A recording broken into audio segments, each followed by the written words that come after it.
কংগ্রেসের লালবাজার অভিযান কর্মসূচি। লালবাজার অভিযান কর্মসূচি বউবাজারে তাদের এই মিছিলকে আটকে দেয় পুলিশ।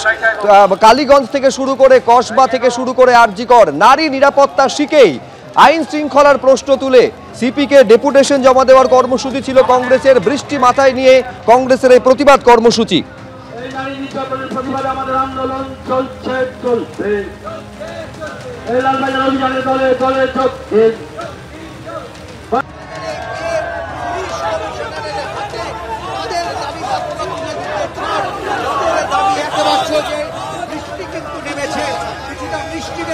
কর্মীরা তারা কিন্তু লালবাজার পর্যন্ত যাবে এবং সেখানে তারা তাদের দাবি, তারা তাদের বক্তব্য সেটা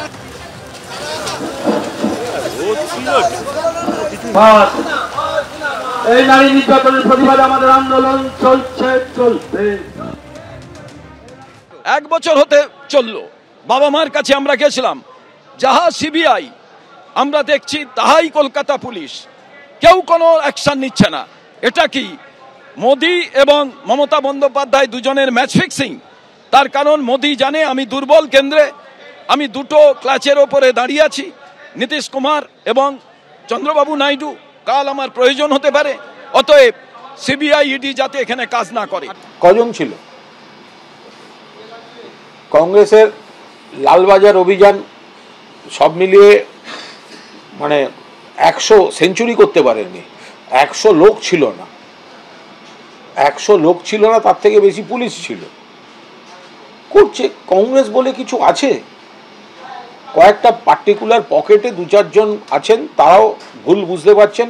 কংগ্রেস সিপিএম এর কাছে আত্মসমর্পণ করেছে। দুটো শূন্য দল যোগ করলে শূন্যই হয়।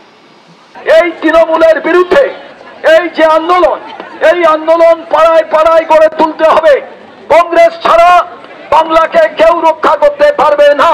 আর সেই কারণে সবাই মিলে আসুন, আপনারা একত্রিত ভাবে এই লড়াইয়ে আপনারা অংশগ্রহণ করুন। এবং প্রত্যেককে আমার ধন্যবাদ। আপনারা সবাই এসছেন, সুস্থভাবে বাড়ি ফিরে যাবেন। আজকে যদি বৃষ্টি না হতো, আপনাদের আজকে বলছি এখানে এক ইতিহাস তৈরি হতো। কিন্তু আগামী দিনে আমরা পুলিশকে বললাম যে থানায় গেলে যাতে এফআইআর নেয়, থানায় গেলে যাতে জিডি নেয়, থানায় গেলে এই যে জিডি এফআইআর করার পরও কোনো ব্যবস্থা করা হয় না, সেই ঘটনার জন্যই মনোজিৎ মিশ্ররা এইভাবে গণধর্ষণ করতে পারে। এদের যদি বিরুদ্ধে ব্যবস্থা নেওয়া হতো তাহলে এই ঘটনা ঘটতো না।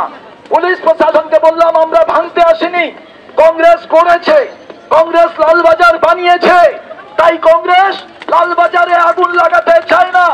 কিন্তু আমরা মনে করি বাংলার পুলিশের তাদের বউকে, তাদের মাকে গালি দেওয়ার পরও সরকার পক্ষের নেতারা অ্যারেস্ট হয় না। এর বিরুদ্ধেই কিন্তু আমরা আজকে এসেছিলাম। যে কোনো গণতান্ত্রিক দল তারা আন্দোলন করবে নিয়ে বলার কি আছে? আন্দোলন করুন। আমাদের তো দাবি একটাই, দফা এক দাবি এক, মুখ্যমন্ত্রীর পদত্যাগ, পুলিশ মন্ত্রীর পদত্যাগ।